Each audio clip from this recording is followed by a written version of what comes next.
കർത്താവേ, അരുളിച്ചെയ്താലും ഞങ്ങൾ കേൾക്കുന്നു. മക്കളെ, നിങ്ങൾ ഏകാന്തതയിലിരിക്കുമ്പോൾ പല ശബ്ദങ്ങളും നിങ്ങളുടെ കാതിൽ കേൾക്കാറില്ലേ? അതിൽ ഏതാണ് എൻ്റെ ശബ്ദമെന്നും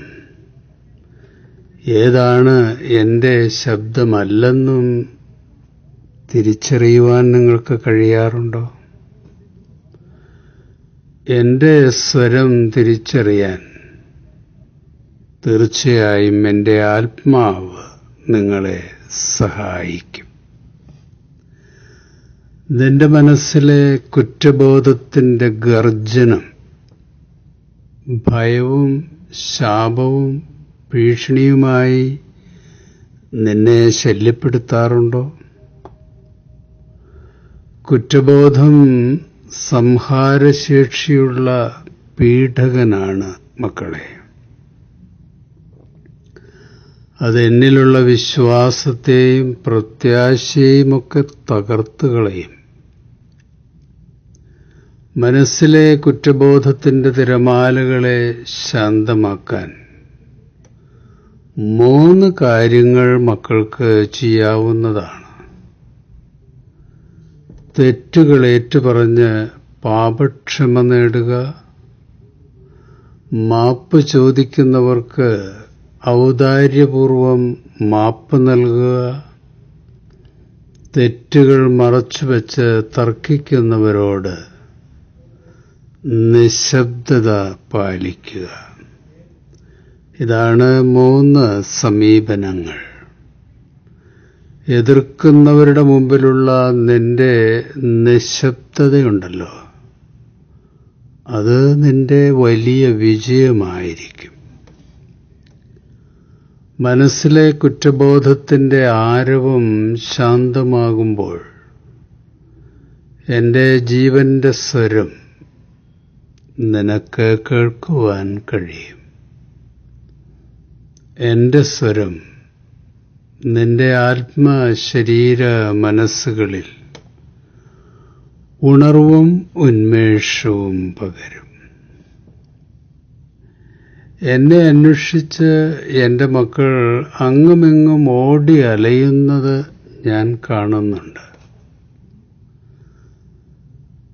മനസ്സിലെ നിഷേധശക്തികളുടെ ഡിക്റ്റേഷനും ആജ്ഞകൾക്കുമൊക്കെ കീഴ്പ്പെടുന്നത് കൊണ്ടാണ് പലരും ലക്ഷ്യമില്ലാതെ അസ്വസ്ഥരായി ഓടുന്നത്. ഇതവരുടെ ജീവിതത്തിൽ അലച്ചിലും അസ്വസ്ഥതകളും ഉണ്ടാക്കും. മക്കളെ, എൻ്റെ വചനങ്ങൾ കേട്ട് എൻ്റെ സൗഹൃദം ആസ്വദിച്ച് എന്നോട് ചേർന്ന് നടക്കുമ്പോഴാണ് നിങ്ങളുടെ ആത്മശരീര മനസ്സുകൾ സന്തുലിതമാകുന്നത്. ലോകത്തിലും മീഡിയയിലുമുള്ള ക്ഷുദ്രശക്തികൾ നിങ്ങളെ നിയന്ത്രിക്കാൻ ഒരിക്കലും അനുവദിക്കരുത്. ദുഷ്ടരുടെ ഉപദേശവും പാപികളുടെ വഴിയും പരിഹാസികളുടെ പീഠങ്ങളും നിങ്ങളെ വഴിതെറ്റിക്കും. നിങ്ങളുടെ ഹൃദയം കലക്കും. അതിൽ നിന്നൊക്കെ അകന്നു നിൽക്കാൻ ശ്രദ്ധിക്കണം. എൻ്റെ ആടുകൾ എൻ്റെ ശബ്ദം കേൾക്കും. അവർ എന്നെ അനുഗമിക്കും. ഞാൻ അവരുടെ സ്നേഹ ഇടയനാണ്. എന്നെ അനുഗമിക്കുന്ന മക്കൾക്ക് ഒരു നന്മയ്ക്കും കുറവുണ്ടാവില്ല. പച്ചയായ പുൽത്തകിടിയിൽ ഞാൻ അവർക്ക് വിശ്രമം ഒരുക്കും. ശാന്തമായ ജലാശയത്തിലേക്ക് ഞാൻ അവരെ നയിക്കും. ഞാനവർക്ക് ഉന്മേഷം പകരും. നീതിയുടെ പാതയിലൂടെ അവരെ നടത്തും. എൻ്റെ നന്മയും കരുണയും ജീവിതകാലം മുഴുവൻ അവരോടൊപ്പം ഉണ്ടായിരിക്കും. എൻ്റെ നിത്യകൂടാരത്തിൽ അവർ എന്നും എന്നേക്കും വസിക്കും.